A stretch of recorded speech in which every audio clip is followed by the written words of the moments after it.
पहली तारीख नौकरी पेशा लोगों के लिए ये सबसे खुशी का दिन होता है, क्योंकि आमतौर पर वेतन मिलने की शुरुआत पहली तारीख से हो जाती है। लेकिन नोटबंदी ने इस बार लोगों को सैलरी डे पर खुशी से ज्यादा परेशानी में डाल दिया। सरकार, रिजर्व बैंक और बैंकों की तमाम तैयारियों के बावजूद देश भर में कैश की किल्लत कायम रही।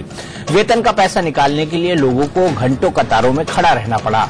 जिन्हें कैश मिल गया वो खुद को खुशकिस्मत समझ रहे थे और बाकी लोग ये सोचकर परेशान है कि वेतन का पैसा नहीं मिला तो घर कैसे चलेगा। इस बीच रिजर्व बैंक ने पेट्रोल पंपों और हवाई टिकट की बुकिंग के लिए 500 के पुराने नोट चलने की मियाद घटा दी है।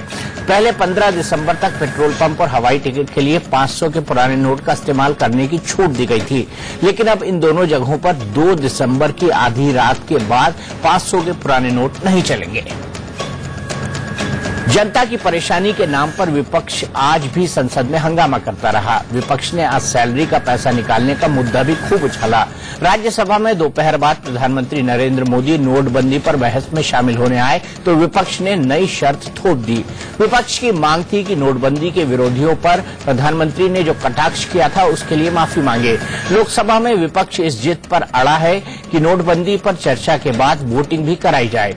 फिलहाल अब पूरे देश में किसी की समझ में नहीं आ रहा कि नोटबंदी के चलते बैंकों के बाहर लगी कतारें और संसद में विपक्ष का हंगामा अब तक चलेगा। जो सरकारी कर्मचारी हैं तो उनको भी सैलरी नहीं मिल पा रही है। कल से वो लोग लाइन में लगे हुए हैं। हालात बहुत ज्यादा खराब है। इसलिए हमारी पार्टी का यही कहना है, आज भी यही कहना था कि इस मुद्दे के ऊपर जो राज्यसभा में चर्चा चल रही है तो चर्चा के दौरान प्रधानमंत्री जी हाउस में मौजूद रहे। हम तो वोटिंग चर्चा मांग रहे हैं, चर्चा से भाग रहे नहीं। रोज हम तैयारी करके आ रहे हैं चर्चा के लिए। हम बोले कि रूल 56 में आप एक्सेप्ट नहीं कर रहे, तो 193 पे भी एक्सेप्शन हम लोग नहीं कर रहे। तो जब उसको हम स्वीकार नहीं कर रहे, इसको उन्होंने स्वीकार नहीं कर रहे, तो 184 में या जिस रूल में डिस्कशन के बाद वोटिंग होता है ऐसा एक प्राविधान वो कर सकते हैं। नहीं, वो वास्तव में ऐसा लगता है कि विपक्ष वाले चाहते ही नहीं कि प्रधानमंत्री जी उत्तर दें, क्योंकि उन्हें मालूम है कि पहला उनका जो अनुभव है कि जब भी प्रधानमंत्री जी स्वयं किसी भी बहस के उपरांत उत्तर देते हैं तो उनके सारे तर्क लोगों के सामने बेनकाब हो जाते हैं।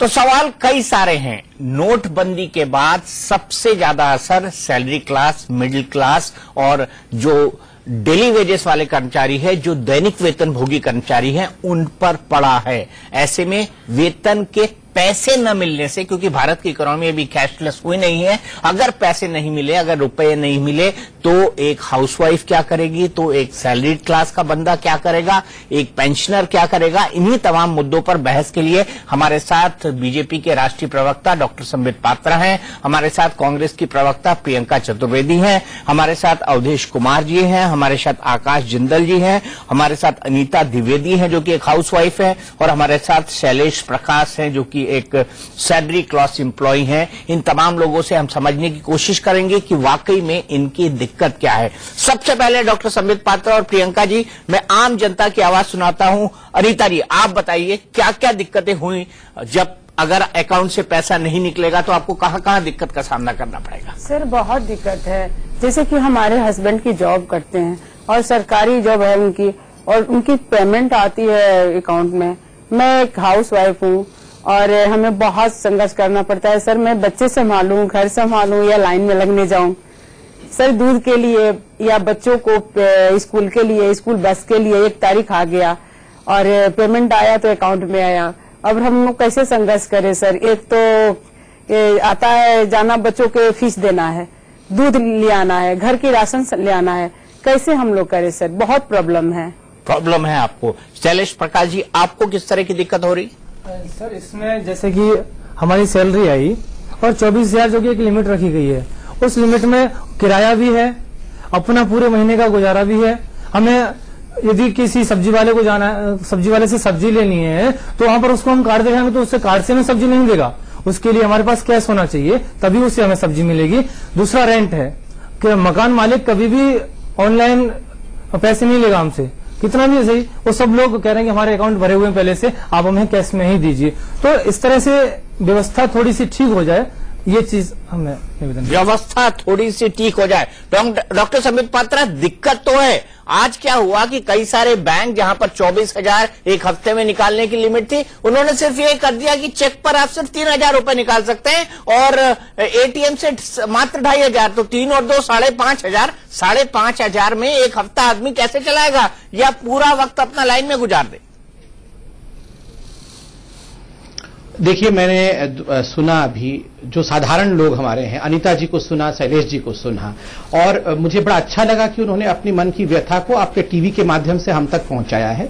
देखिए, मैं हाथ जोड़ के आपसे यही कहना चाहूंगा, और आप भी समझती हैं कि ये जो पूरा प्रक्रिया डीमोनेटाइजेशन का आरंभ किया है नरेंद्र मोदी जी ने, ये आपके और हमारे भलाई के लिए ही किया है। हम सब ये सपना देखते थे कि आखिरकार हमारा हिंदुस्तान इतना बड़ा हिंदुस्तान है।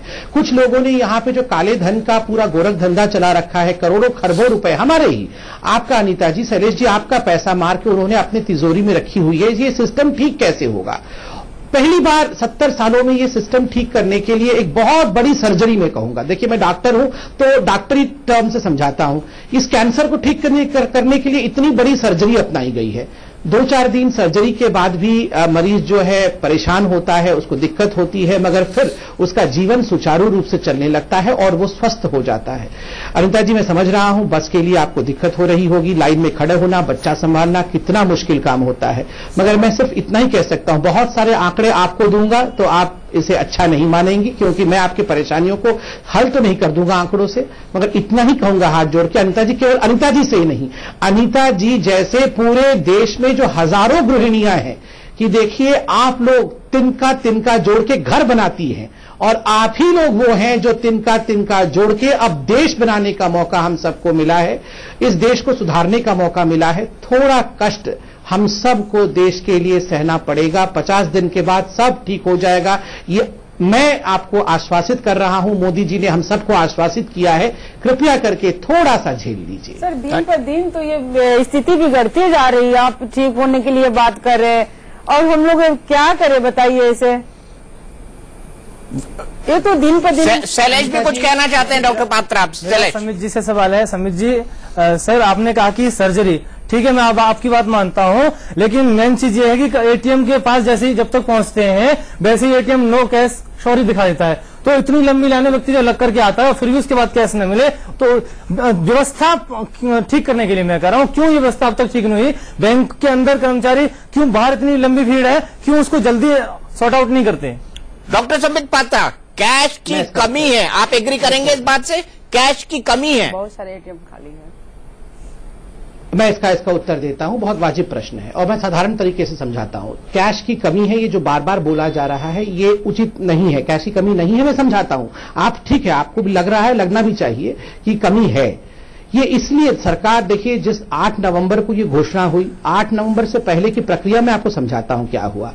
हमारे देश में 1.5 लाख बैंक है, 1.3 लाख हमारे पास पोस्ट ऑफिस है, 86,000 बैंक मित्र है, बैंक करस्पॉन्डेंट है। नोट पहले छापा गया, इन सब सोर्सेस तक नोट पहुंचाया गया ताकि जब अनाउंसमेंट हो उसके 24 घंटे के अंदर वितरण शुरू हो जाए। और आज भी जो नोट छापा जा रहा है वो पहुंचाया जा रहा है सोर्स तक। पूरे अमाउंट नहीं पहुंचाए जाते हैं इसलिए क्योंकि अगर बहुत कोई किल्लत ही नहीं हो नोट का, तो ये जो धनाढ्य लोग बैठे हैं जिनके घर में 100 करोड़ रुपए रखे हुए हैं, वो तुरंत ही इसको कन्वर्ट कर लेंगे क्योंकि नोट की दिक्कत नहीं होगी। ये सारे 2000 रुपए के नोट उनके पास होंगे और वो जो ब्लैक मनी की समस्या थी वो ज्यों की त्यों रहेगी। इसलिए इसको अंग्रेजी में कहते हैं, यहां बैठे हैं एक्सपर्ट बैठे हैं, अंग्रेजी में कहते हैं कैलिब्रेटेड रिलीज। ये जो पैसा भी छोड़ा जाता है बाजार में, ये पैसा होते हुए भी थोड़ा तंगी के साथ छोड़ा जाता है ताकि लोग इसे कन्वर्ट ना कर लें। प्रियंका, यहां पर सबसे बड़ा सवाल यह है कि जिस तरह से सैलरी क्लास के लोगों को आज दिक्कत हुई, जैसा कि अनीता द्विवेदी ने कहा, शैलेश ने कहा, आप क्या इनकी बात से एग्री करती हैं? और आपको क्या लगता है ये कैलिब्रेटेड रिलीज का जो term doctor Sambit Patra use कर रहे हैं, क्या वाकई ये कैलिब्रेटेड मनी रिलीज है?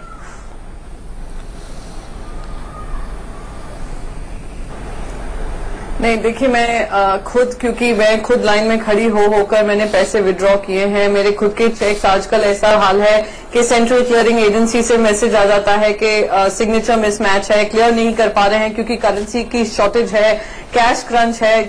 ये सच्चाई है, भले ही कितना भी भारतीय जनता पार्टी के प्रवक्ता उसको डिनाई करें। मैं दिक्कतें समझ पा रही हूं कि आज सब्जी खरीदने जाएं, आप दूध खरीदने जाएं, वो लोग कैश में डील करते हैं, वो लोग आपके क्रेडिट कार्ड, प्लास्टिक कार्ड्स में नहीं डील करते हैं। दूसरी चीज यहाँ पे कहूंगी, उन्होंने संबित जी ने कहा जो लोग अपने घर में 100 करोड़ लेकर बैठे हैं वो सारे कैश को अपने घर वापस ले जाएंगे। जहां तक मेरा ख्याल है 2-2 लाख ही अकाउंट की लिमिट है, 2-2-2.5 लाख तक ही एक से बैंक अकाउंट में जा सकता है। आज वो एक और चीज कह रहे थे, गृहिणी तिनका तिनका जोड़कर घर बनाती हैं। गृहिणी तिनका तिनका पैसा संभाल कर भी अपना छोटा सा एक किट्टी बनाती हैं। आज उसको भी उनसे वंचित कर दिया है। वो पैसा भी आज जो उन्होंने संभाल कर रखा था उसको आपने पेपर बना दिया। आप उनको भी जाकर जो उन्होंने अपनी कमाई उन्हें संभाल कर रखी थी, ये सोचकर कि आने वाले समय में अपने आप पे खर्च करेंगी, वो भी आज उनको रिवील करने पड़े हैं कि 2-2 लाख 3-3 लाख जो महिलाओं ने सेव किए हैं वो भी उनके पास नहीं है, वो भी आज बैंकों में पड़े हैं और वो 24,000 से ज्यादा नहीं निकाल सकती हैं। 24,000 भी कहने की बात है, राशि कहाँ मिल रही है 24,000 की। दूसरी चीज यहाँ पर कहूंगी कि दूसरी बात इन्हें का काला धन खत्म हो गया। काला धन तो उस दिन जब प्रधानमंत्री ने कहा था कि हाँ ये करेंसी अब पेपर बन गई, तब फिर भी लोगों ने माना था। फिर आपने ये जो 50% की जो आपने टैक्स रिलीफ दिया है उन ब्लैक मनी होल्डर्स को जो अब आकर अपना डिक्लेयर करेंगे, तो उसी से स्पष्ट हो जाता है कि आपने उनको फिर से एक मौका दिया है कि आप अपना ब्लैक मनी को वाइट कर सकते हैं। Fair and lovely part 2 scheme निकाली है।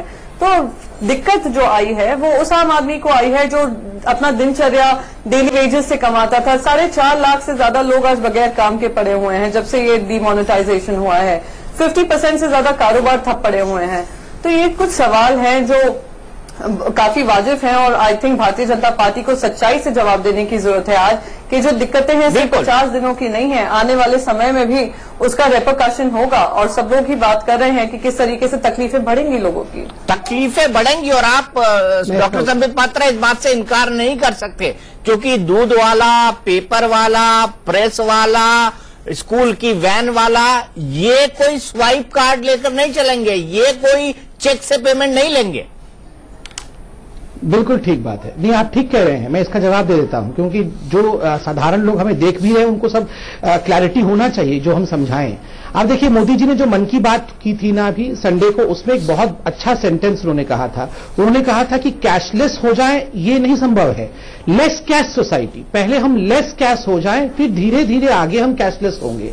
ये नहीं है कि हम सब लोग एकदम दूध वाला भी, पानी वाला भी, ठेला वाला भी वो आज ही से सिम जो स्क्रैच कार्ड होता है उसका इस्तेमाल कर ले, वो अपना कैश इस्तेमाल करे, उनमें से कुछ कैश नहीं इस्तेमाल करें, वो सब तरह के लोग होंगे। लेस कैश मतलब कैश को रिड्यूस करना है। हम में से जितने लोग यहां डिबेट भी कर रहे हैं, हम लोग सक्षम होते हुए भी हम में से अधिकांश लोग कैश यूज करते हैं, हम स्क्रैच कार्ड इत्यादि यूज नहीं करते हैं। कम से कम हम तो बदल सकते हैं, कम से कम हमारे लिए तो एक रास्ता है। दूसरी बात ये कहना कि इकोनॉमी पे धक्का लगा है, आप देखिए मूडीज हो चाहे फिट्स हो, जो बड़े बड़े रेटिंग एजेंसीज हैं, सबने कहा है, और बिल गेट्स हो, नंदन निलेकानी कांग्रेस के रहे हैं, वहां से वो लड़े हैं पार्लियामेंट्री इलेक्शन, उन्होंने खुद कहा कि इतना बड़ा रिफॉर्म, इकोनॉमिक रिफॉर्म कभी भी स्वतंत्र भारत के इतिहास में नहीं हुआ है। टाटा ने भी कहा है, रतन टाटा ने भी कहा है कि इससे हिंदुस्तान की जो इकोनॉमी है, इनिशियल पेन तो जरूर रहेगा आम आदमी को, वो 50 दिन का,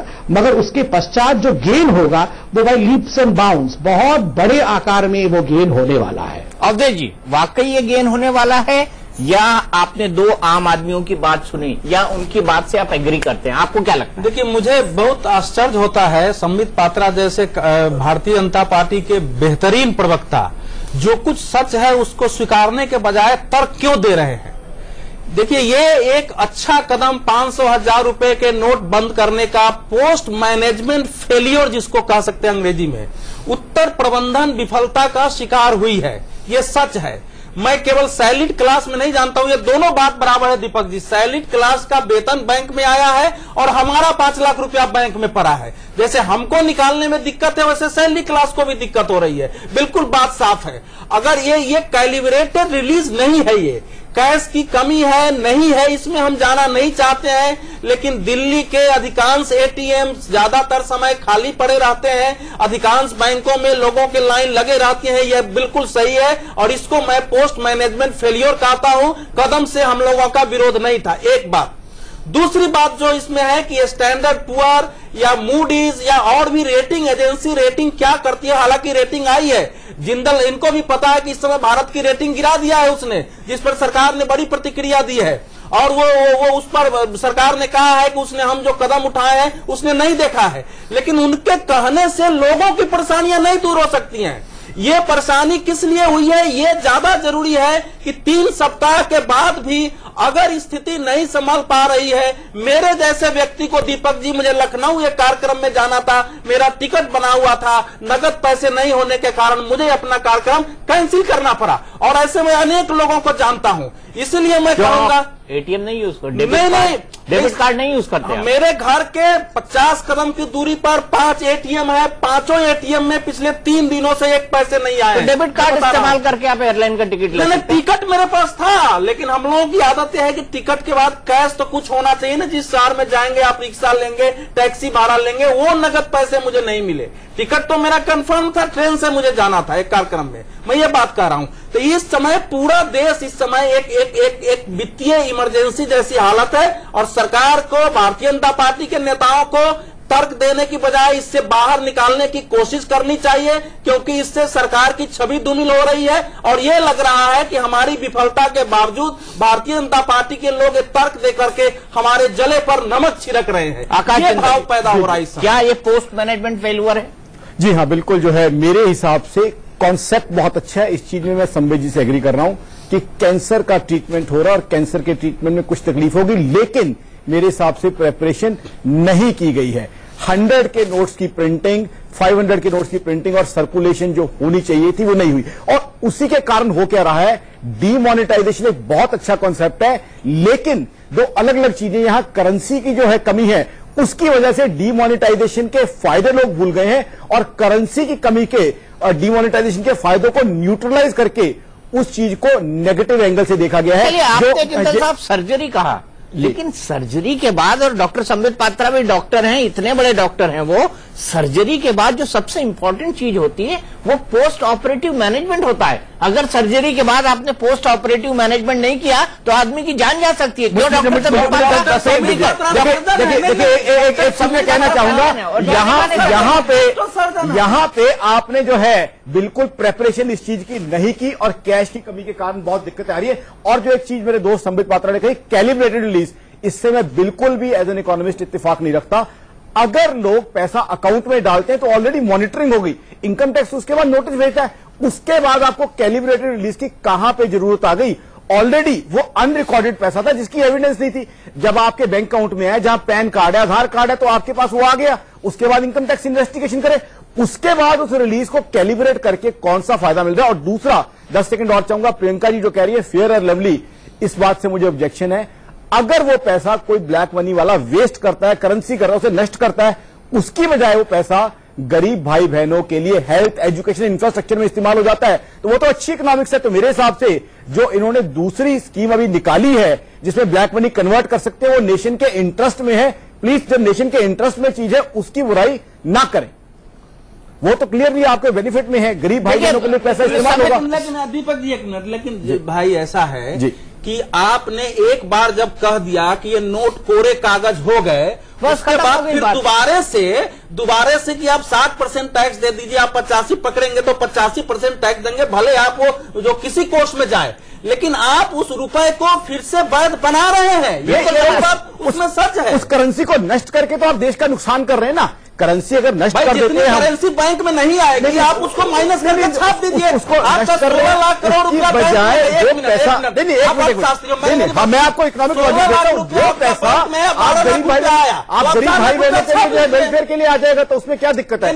ये तो वर्ल्ड ओवर किया जाता है। मैं कह रहा हूं कि पूरा का पूरा आपका 16 लाख रुपया मान लीजिए 500 और 1000 में मार्केट में है या 15 लाख करोड़ रुपया है, उसमें से अगर आपको 10 लाख करोड़ रुपए आते हैं तो बाकी तो आप छाप सकते हैं। नहीं, हमारे इतने ही पैसे आए। ये डिस्प्यूट है कि कितना मार्केट में, तो बैंक से पता चल जाएगा, बैंक से पता चल जाएगा। इन्वेस्ट कर देंगे, बैंक से कैसे पता चलेगा? चलिए हम अब ये एक ऐसा डिस्कशन है, ये एक ऐसा डिस्कशन है जिसको आम आदमी शायद इतना न समझे, लेकिन बेसिक सवाल जो है कि अगर सर्जरी हुई है तो पोस्ट ऑपरेटिव मैनेज, तो सवाल बड़ा है पोस्ट ऑपरेटिव केयर क्यों नहीं? मैं आपको एक डाटा देता हूं, उसको आश्चर्य होगा आपको सुन के। पूरे देश में 2,05,000 एटीएम है। कितने? 2,05,000। और पूरे देश में लोग कितने? 125 करोड़।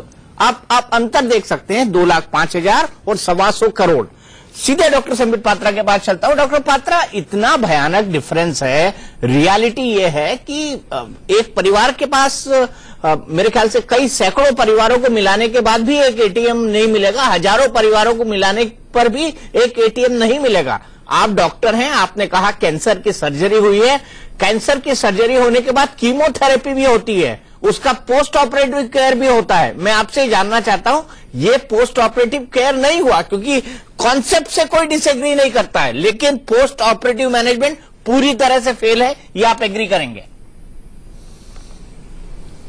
मैं एग्री नहीं करूंगा और बहुत रेस्पेक्टफुली एग्री नहीं करूंगा। देखिए, ये आप लोगों का अधिकार है कि हमसे सवाल पूछे। और मैं एक बात बताऊं, जब हम लोग सत्ता में नहीं थे, ऑपोजिशन पे थे, अवधेश जी के साथ बैठ के यहां डिबेट करता था आपके साथ बैठ के, एक बात जो मैंने उस समय सीखा है कि कभी भी अहंकार से उत्तर नहीं देना है। क्योंकि उस समय जब चिल्ला के कांग्रेस के प्रवक्ता उत्तर देते थे तो मुझे लगता था कि भविष्य में अगर कभी हमें मौका मिलेगा तो कभी चिल्लाना नहीं है, बड़े शांति से उत्तर देना है। इसलिए रेस्पेक्टफुली आपसे मैं इसमें डिफर करूंगा और कहूंगा कि जो लोग हैं वो सिर्फ एटीएम पे निर्धारित नहीं है। मैं आपको यहां फैक्ट्स देता हूं।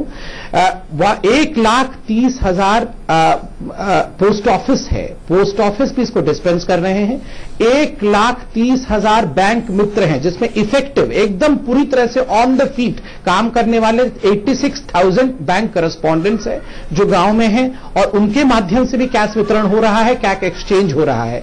तो ये कहना कि सभी परिवारों को केवल कैश एक्सचेंज हो रहा है, तो ये कहना कि सभी परिवारों को केवल एटीएम के पास आना पड़ रहा है, ये उचित नहीं है। दूसरी बात मैं कह दूं, हां, गांव में देखिए, अर्बन एरियाज में तो हमने पहले जो इनिशियल फेज में अर्बन एरिया में हमने बहुत ज्यादा ध्यान दिया कि एटीएम और बैंक में क्रंच ना हो।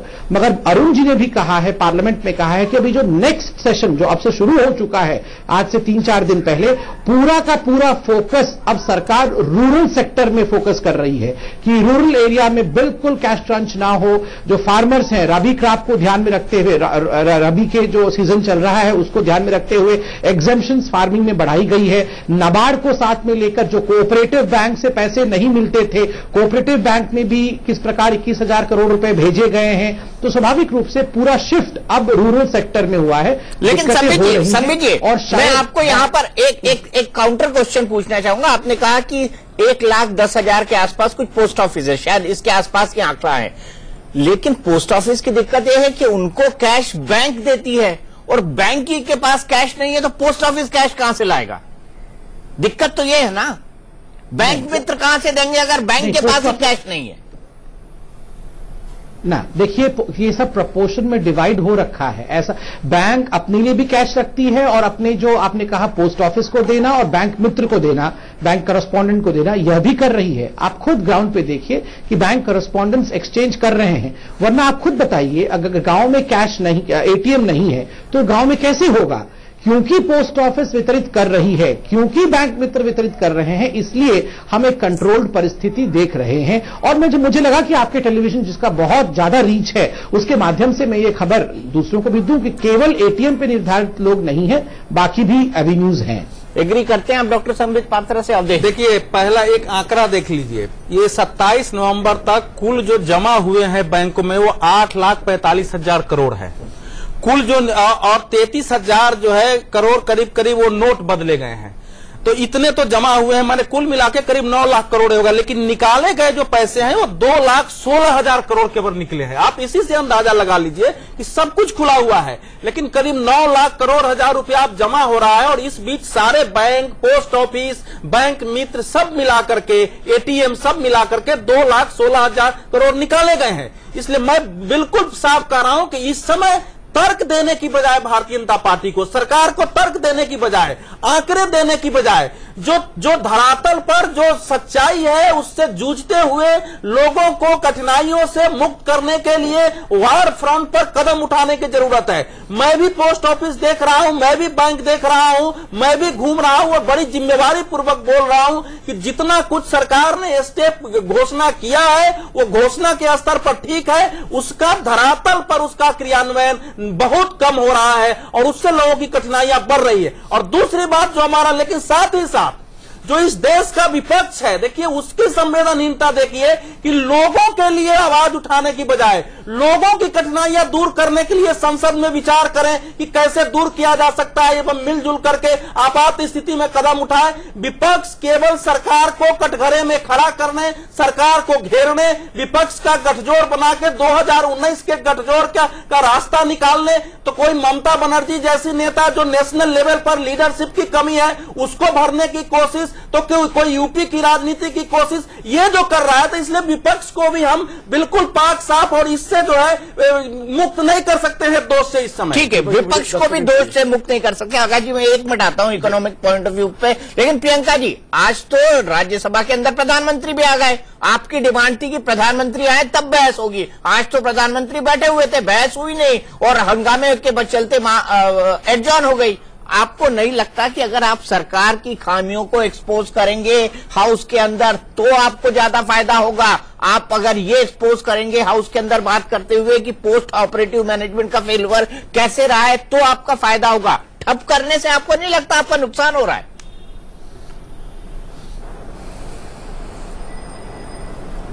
हाँ, मैं यहाँ पे 2 चीज कहना चाहूंगी। सबसे पहले संबित जी की बात का जवाब देना चाहूंगी, जहां उन्होंने कहा कांग्रेस के प्रवक्ता चीख कर गुस्सा हो कर जवाब देते थे। भाई साहब, मैं 2014 से पहले यहाँ पे डिबेट करने आई थी, हम तो लोगों की गुस्सा सुनते थे और कोशिश करते थे हर तरीके से सवालों का जवाब दें, तर्क पे उल्टा तर्क ना दें। हम तो सुनकर भी जाते थे, हम लोग बात भी करते थे, हम एक्सेप्ट भी करते थे। हो सकता है हमें कोई कमियां रह गई हों जो हम पूरी नहीं कर पाए हों। तो ये जो इल्जाम लगाना मैं कहूंगी बहुत ही बेबुनियाद और मैं कहूंगी सिली है। पर एनीवे, दूसरी बात आपने कही कि विपक्ष कोऑपरेट नहीं कर रहा है। मैं आपको याद दिलाना चाहूंगी यहाँ पर कि 1976 में जब ऐसा डिमोनेटाइजेशन का प्रोसेस आया था, 78 में डिमोनेटाइजेशन की बात हुई थी, उसकी एक प्रक्रिया थी जहां पे इसको संसद में पेश किया गया था, संसद के साथ डिस्कशन हुआ था, उसके बाद ये फेज आउट हुआ था। यहाँ पे मोदी जी ने सबको दरकिनार कर उन्होंने ये डिसीजन लिया। ठीक है, बहुत अच्छे सोच विचार समझकर उन्होंने किया होगा। हमें ये उम्मीद थी कि उनके पास पूरा एक बैकअप प्लान था कि जब नोट को वो पेपर बना देते हैं तो उनके पास जरूर कोई बैकअप प्लान होगा, उस हिसाब से वो कर रहे हैं। आपने कोई भी राज्य सरकार को साथ में नहीं लिया। इसके बाद भी हम देख रहे हैं किसी तरीके से ना ही प्रधानमंत्री की कोशिश रही होगी या उनके किसी लीडर्स की कोशिश रही होगी कि सारे राज्य जो चीफ मिनिस्टर्स हैं उनसे बात करें, उनसे पूछें कि किस तरीके से आरबीआई उनको कोऑपरेट कर सकता है, कहां ज्यादा कमियां हैं, कहां दिक्कतें हैं। कुछ हम नहीं देख रहे हैं कि कुछ बातचीत हो रही हो। हमने 3 बार कहा कि प्रधानमंत्री जी आप जाकर रॉक कॉन्सर्ट में बात करते हैं, आप मजाक बनाते हैं, आप जापान में जाकर जो लोग शादी की दिक्कतें हो रही हैं उनका मजाक बना रहे हैं, फिर आप कहते हैं कि विपक्ष मुझे खत्म कर देगा, वहां पे आप रोते हैं। तो आप, हाँ, एक मिनट मैं कंप्लीट कर लेने दीजिए। तो हमने कहा आप आकर पार्लियामेंट में बात करिए। आपने देखा जब पहली बार पार्लियामेंट में आए, जब डॉक्टर मनमोहन सिंह जी ने अपनी स्पीच दी थी, वो सुनकर ही प्रधानमंत्री चले गए। हम चाहते हैं वो कुछ जवाब दें, हमारे सवाल हैं वो जवाब दें, हम पे जो सवाल बनते हैं हम प्रधानमंत्री जी से पूछें। प्रधानमंत्री जी देश को जवाब दें। एक तरफ से अपनी मन की बात कह देना कि अच्छा आप कैशलेस हो जाइए, लेस कैश हो जाइए, डिजिटल इंडिया हो जाइए, पर यहाँ पे आम आदमी एक दूध का पैकेट खरीदने को जूझ रहा हो तो उनसे सवाल कौन पूछे? यही तकलीफ है, सवाल पूछने को वो तैयार नहीं है, जवाब देने को तैयार नहीं है। वही हम बार बार कह रहे हैं कि आप सदन में आइए, वहां पे एड्रेस करिए, संसद में आकर लोगों को एड्रेस करिए, पर वो भी तो प्रधानमंत्री जी अग्री नहीं कर रहे हैं। कांग्रेस की मंशा इस समय बहस करने से ज्यादा प्रधानमंत्री को घेरने की है। कभी भी हम लोगों का दीपक जी लंबे समय तक स्वयं पार्लियामेंट कवर किए हैं, हम लोगों की भी नजर रही है, कभी भी हमने नहीं देखा है किसी लंबे बहस में शुरू से अंत तक प्रधानमंत्री वहां बैठे ही रहे। प्रधानमंत्री से जवाब मांगना ये तो आपका अधिकार है, वो जवाब दें, लेकिन प्रधानमंत्री पूरे समय बैठे रहे और जब वो आते हैं बैठे हुए हैं उस समय शायद आप भूल गए। नहीं सर आप शायद भूल गए सदन का वो संसद का वो सेशन आप भूल गए जब भारतीय जनता पार्टी का हर इलेक्टेड रिप्रेजेंटेटिव ने पीएम चोर है कहा था और डॉक्टर मनमोहन सिंह जी वहां पर बैठे हुए थे। आपको शायद याद नहीं होगा पिछले 10 साल में कितनी बार भारतीय जनता पार्टी ने सदन नहीं चलने दिया। प्रतिशोध की राजनीति कर रही है कि आप बार किया है तो अब हम भी संसद में लगा देंगे। प्रधानमंत्री जी ने उनका भी बदले की राजनीति कर रही है कि आपने किया है तो हम भी नहीं करेंगे और संसद बंद करने से भारतीय जनता पार्टी शासन है तो हम भी आ जाएंगे। ये इससे संसदीय लोकतंत्र नहीं चलता है। उन सब सवालों का जो विपक्ष ने उठाए थे। क्वेश्चन पूछना है बहुत जरूरी है। एक मिनट, आकाश जी एक सवाल पूछना चाहते हैं, उसके बाद मैं डॉक्टर संबित पात्रा के पास चलता हूँ। संबित भाई मेरा एक प्रश्न है आपसे, आज आप सर्जरी की बात कर रहे हैं, मानते हैं डिमोनेटाइजेशन के फायदे हैं। मैं एक कंपनी चलाता हूं कनॉट प्लेस में, जो आप भली भांति परिचित हैं। आज की तारीख में मेरे पास सैलरी की लायबिलिटी है, बैंक मुझे करंट अकाउंट से बहुत कम पैसे दे रहा है। मेरे 3 कर्मचारी ऐसे हैं जिनके बैंक अकाउंट नहीं है, जिनके बैंक अकाउंट है भी अगर मैंने चेक से ट्रांसफर कर दिया तो वो विड्रॉ नहीं कर पाएंगे। 3-3, 4-4 दिन जो है उनको लाइनों में लग जाएंगे। बड़ा बेसिक सा क्वेश्चन है, मुझे बता दीजिए जीडीपी का आंकड़ा तो मैं रात को भी अगर सोते हुए पूछेंगे तो आपको ऐसा जवाब दे दूंगा जिसका और किसी के पास लॉजिक नहीं होगा। बट मुझे ये बता दीजिए ये जख्म जो मेरी कंपनी को मिलेगा या 4-5 दिन के लिए क्या आपका दोस्त कंपनी बंद कर दे और उन लोगों को कहे कि लाइन में लगते रहो, मैं अकाउंट पे ट्रांसफर कर देता हूं। और एक जो है प्रियंका जी से मैंने जो सवाल पूछना है, बेसिकली जो ये कह रही है डीमोनेटाइजेशन 78 में हुआ था, प्लीज मेरी रिक्वेस्ट रहेगी आप फैक्ट्स को सही रखें। वो ब्लैक मनी के अगेंस्ट ड्राइव नहीं थी, वो सिर्फ करेंसी को चेंज किया गया था। उसको इससे कंपेयर करें। प्रियंका जी आप मुझे एक चीज बता दीजिए, आपका 70 से 80% रूल रहा है, ब्लैक मनी के अगेंस्ट इतनी बड़ी कैंपेन, इतना बड़ा ड्राइव आपने कब शुरू किया था जो आज बीजेपी से आप ये प्रश्न पूछ रही हैं? मेरे हिसाब से इकोनॉमिक हिस्ट्री पे मैं दुनिया को समझाता हूं, आपने कभी ब्लैक मनी हम एक व्यापक आपने बड़ा लॉजिकल सवाल उठाया कि आपके 3 एम्प्लॉय जो हैं वो कैश में सैलरी लाते हैं या लेना चाहते हैं, उनका बैंक अकाउंट नहीं है। दूसरा, अगर आपने चेक से भी ट्रांसफर कर दिया तो वो काम करने जाए या बैंक की लाइन में खड़ा हो, बताइए समित जी।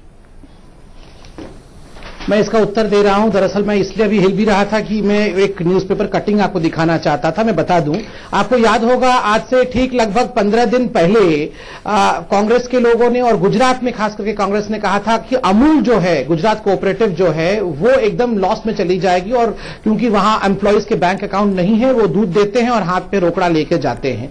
मगर अभी ठीक 2 दिन पहले आप गूगल करके देख सकते हैं, अमूल ने अपनी पूरी की पूरी जो है वो हिस्ट्री रिलीज की है अभी इस महीने की। और सबसे बड़ी बात है कि 20% इजाफा हुआ है अमूल का बनिस्बत 2015 के। और उन्होंने अपने 2 लाख लोगों के जो अकाउंट में पैसे नहीं लेते थे उनका अकाउंट खोल दिया है, अब अकाउंट में पैसा जा रहा है। शायद प्रियंका जी ने ये नहीं डॉक्टर संबित पात्रा, ये बहुत अच्छी बात है, ये बहुत अच्छी बात है, लेकिन आप आकाश जिंदल जी के सवाल का जवाब दे दीजिए जो उन्होंने एक बहुत बेसिक सा सवाल उठाया है। मैं जवाब दे रहा हूं, उसी का जवाब दे रहा हूं, क्योंकि अमूल भी एक कंपनी है, क्योंकि उन्होंने कंपनी और उनके एम्प्लॉइज के बारे में पूछा। मैं 3 एग्जाम्पल देके उसको उत्तर दे रहा हूं। दूसरा एग्जाम्पल है आसाम टी गार्डन्स का। 10.5 लाख लोग काम करते हैं, अब उसमें आया है कि 10.5 लाख अकाउंट खुले, पैसा वहां ट्रांसफर हुआ। सबसे बड़ी बात है, देखिए एटीएम है, पहली बात भाई पहले लाइन में खड़े हो, नहीं संबित भाई पहले अकाउंट खोलने के लिए मेरे आदमी 5 घंटे लाइन में खड़े हो, 2 दिन में उनके अकाउंट खुलेंगे, उसके बाद चलिए नहीं अकाउंट में पैसा पहुंच भी गया, मुझे अभी तक जवाब नहीं मिला, वो अकाउंट से विड्रॉ कैसे होगा? मैं जवाब दे रहा हूं, ये बता दीजिए, आप ये इंश्योर करेंगे कि विड्रॉ मिल जाएगा उन्हें अकाउंट से? सुन लीजिए प्लीज, सुनिए, मैं सुन लीजिए। देखिए यहाँ 2 साधारण लोग भी बैठे हैं और बहुत लोग देख रहे हैं, मैं बड़ा उत्तर दे रहा हूं। आप और हम, ये कैपिटलिस्ट और गरीबों की लड़ाई है। जो कंपनी जिनकी है और जो गरीब काम करता है उसको सॉल्व करना है। पहले लोग कंपनी में लोग रखते थे, मिनिमम वेज देंगे ये कहते थे, कागज में कुछ और हस्ताक्षर करवाते थे और लोगों के हाथ में कुछ और पकड़वाते थे। हम 8,000 रुपए देंगे ये कहते थे और साइन भी 8,000 पे करवाते थे, देते 5,000 थे। पहली बार ये अकाउंट खुलेगा, हाँ दिक्कत होगी, 10 दिन 15 दिन दिक्कत होगी। अकाउंट खुलेगा तो आप 8,000 कहते थे तो 8,000 ही देना पड़ेगा। ये जो 5,000 कह के 8,000 लिखवा लेना और ये जो 3,000 आपके जेब में जाता था, इससे निजात मिलेगा। और ये गरीबों की लड़ाई है, इसलिए बहुत सारे लोगों को दिक्कत हो रही है कि अरे हम तो 5,000 आपने जबरदस्ती एज्यूम कर लिया कि मैं ऐसे करता था। मेरा जवाब तो दिया नहीं संबित भाई, आपने एज्यूम कर ली कि मैं ऐसे करता था। आपके ये आप क्या कर रहे हैं? आप जनता के साथ ये इंसाफ कर रहे हैं। पहले मुझे कैपिटलिस्ट बना दिया, मैंने अपने वर्कर के लिए बात की है। एक मिनट आकाश जी, मैं बड़ा सिंपल पूछना चाहता हूं। इन्होंने कहा कि मैं आपके लिए बोल रहा हूं की लड़ाई है। नहीं, डॉक्टर संबित पात्रा, आपने कहा कि ये कैपिटलिस्ट और आम आदमी की लड़ाई है। ठीक है, मान लिया मैंने। आप मुझे बता दीजिए कि 125 करोड़ के देश में कौन सा कैपिटलिस्ट दिख गया जो लाइन में खड़ा था? नहीं, देखिए, कैपिटलिस्ट वो जो अपने वर्कर्स के साथ धोखा करता है, वो जो काला धन रखता है। मैं इसको एक ब्लैंकेट, यहाँ एक एम्प्लॉयर आपको कह रहे हैं मुझे सैलरी देनी है अपने वर्कर्स को। आकाश जी बैठे हैं, अच्छे व्यक्ति हैं, अच्छा कंपनी भाई आपको कह रहा हूं एक एम्प्लॉयर मेहनत की कमाई कर रहे हैं, सैलरी देनी है। यहाँ एम्प्लॉयर के बीच में कृपया डिफरेंस ना क्रिएट कराएं। यहाँ एक एम्प्लॉयर कह रहा है कि बड़े भाई मुझे एम्प्लॉयज को सैलरी देनी है, मुझे उसका तरीका बता दीजिए। अब आप क्या कर रहे हैं? एम्प्लॉय को एम्प्लॉयर के साथ भिड़ा रहे हैं। ये क्या मेरी बात का जवाब हुआ? मुझे मेरे एम्प्लॉयर के साथ जबरदस्ती भिड़ा रहे हैं। मैं कह रहा हूँ सैलरी देने का तरीका बता दो। वो मुझे तरीका तो बता दीजिए, आप कहीं और ही पहुंच गए। अकाउंट खुलवा दीजिए और उसके बाद विड्रॉल आप इंश्योर करेंगे। अकाउंट में खुलवा देता हूं, जो विड्रॉल इंश्योर करेंगे 1 दिन 4 घंटे में लाइन लग जाएंगे। आप मुझे यहां बता दीजिए, यहां पे एक बोल दीजिए नेशनल चैनल पे कि एक दिन वो 4 घंटे लाइन में लगेंगे, साथ में मैं लगूंगा। चलिए मैं साथ में खड़ा हूंगा, आप ये इंश्योर कर दीजिए कि उनको विड्रॉल मिल जाएगा। पर्सनलाइज मत करना, पर्सनलाइज मत करो। ठीक है, आपने एक एग्जाम्पल दिया, संबित जी जवाब दे रहे हैं। Let's not personalize it. Doctor Patra, हाँ आकाश जी बिल्कुल आप ठीक कह रहे हैं, मैं आपका बड़ा सम्मान करता हूं। इसको पर्सनल वे में मत देखिएगा, आपके बिल्कुल जेन्युइन कंसर्न्स है, मगर मैं एक लार्जर पिक्चर पे में बात कर रहा हूं। देखिए आकाश जी, ये बात तो आप भी मानते हैं कि बहुत सारे ऐसे एम्प्लॉयर हैं जो अपने एम्प्लॉइज को ठगते थे, अकाउंट नहीं खुलवाना चाहते थे क्योंकि उनको फायदा होता था और एम्प्लॉय को नुकसान होता था। इस एक कदम से सारे एम्प्लॉयज को फायदा होगा। हाँ, आपका ये सवाल कि 4 घंटे लाइन में खड़ा होना पड़ेगा, थोड़ा तो आपको भी मदद करनी पड़ेगी ना। 4 घंटा उसे टाइम दीजिए।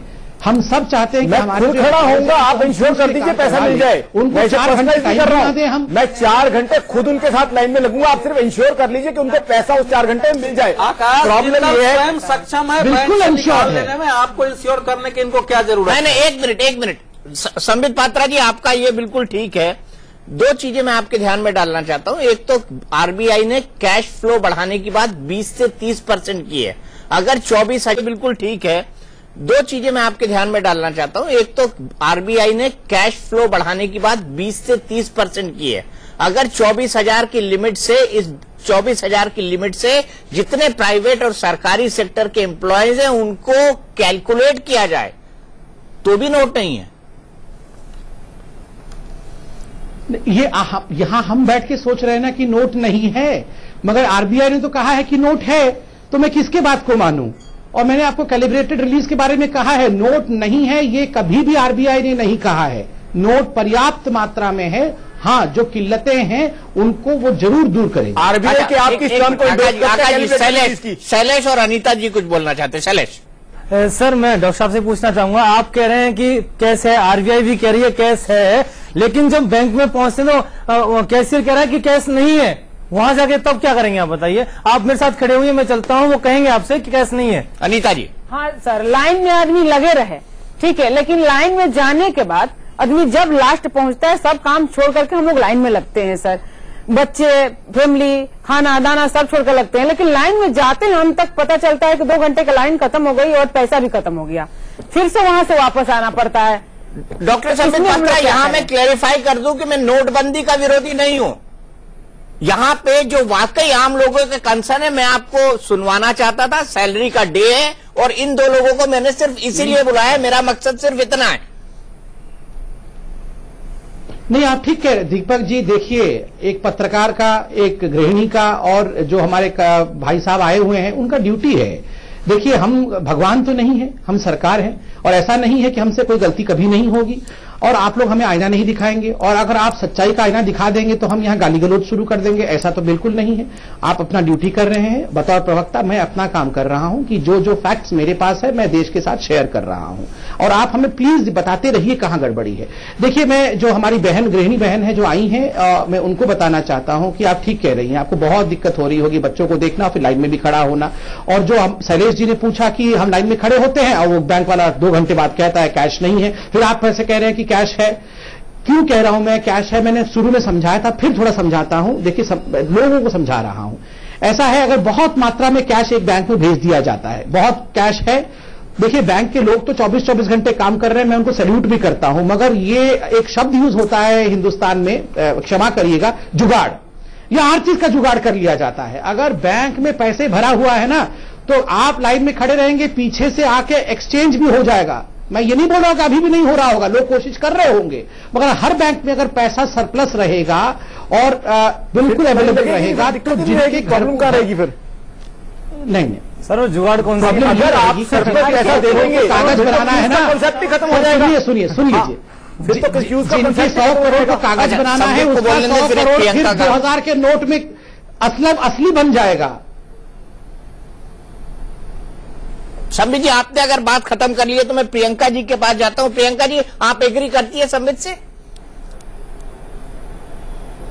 अरे वो एग्री कर जाते तो संसद में नहीं बोलते, वो लोग एग्री कर ही नहीं सकते हैं। संबित जी जो एक्सप्लेनेशन दे रहे हैं वो बार बार यही।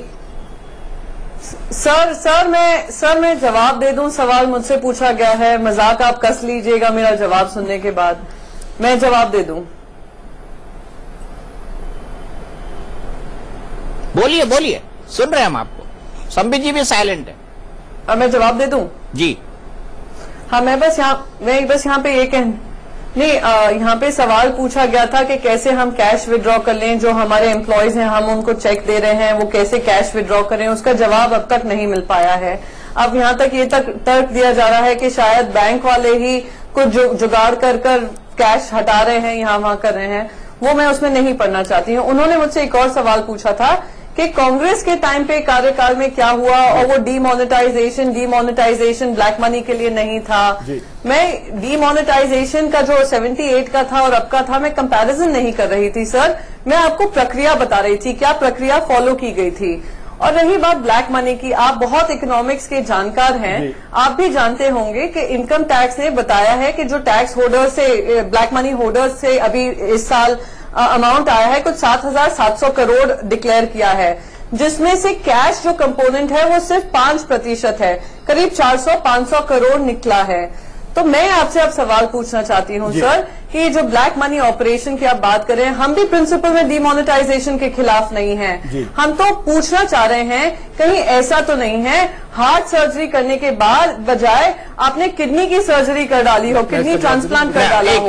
अगर 5% ब्लैक मनी कैश होल्डिंग है तो केवल राहुल गांधी कर सकते हैं, आज रियल एस्टेट में है, डॉक्टर राहुल गांधी अकाउंट्स में है, बहुत सारी ऐसी चीजों में है जिसको सेटल कर लिया गया है। फिर आपने पूछा डॉक्टर संबित पात्रा, आपका जवाब। प्रियंका जी बस मैं यहीं पे, क्योंकि मुझे शो कंक्लूड भी करना है, वक्त मेरे पास इतना ही है। आप क्या कह रहे थे? देखिए, मैं इतना कह रहा था, इनको कंफ्यूजन था कि कहीं गलती से हार्ट के बदले किडनी की तो सर्जरी नहीं कर दी। ये डॉक्टर मोदी हैं, डॉक्टर राहुल गांधी नहीं है। ये उल्टा सुल्टा ऑपरेशन करना डॉक्टर राहुल गांधी ही करते हैं, डॉक्टर मोदी नहीं करते हैं। वो सही ऑपरेशन करते हैं और आश्वासित रहिए, देश ठीक भी होगा। वो तो आज आम आदमी आपको जवाब ही दे रहा है, क्या आपने किया है उसका जवाब तो आज आम आदमी आपको दे रहे हैं, उसको भी आप महाराष्ट्र में और गुजरात में जवाब मिला है। Thank you. नहीं, महाराष्ट्र और गुजरात में जवाब मिला है। मैं महाराष्ट्र और गुजरात की जनता को धन्यवाद भी करता हूं। मेरे पास आज के लिए वक्त इतना ही है, मेरे पास आज के लिए वक्त इतना ही है। कई सारे सवाल हैं जिनके जवाब मिलना वाकई है, वाकई। और हम भी चाहते हैं कि जनता की तकलीफ बिल्कुल खत्म हो, बिल्कुल सॉल्व हो, और सरकार अपने एक्शंस को इतना दुरुस्त कर दे कि शिकायतें न रहे। टुनाइट के लिए आज इतना ही, लेकिन इंडिया न्यूज पर खबरों का सिलसिला लगातार जारी है।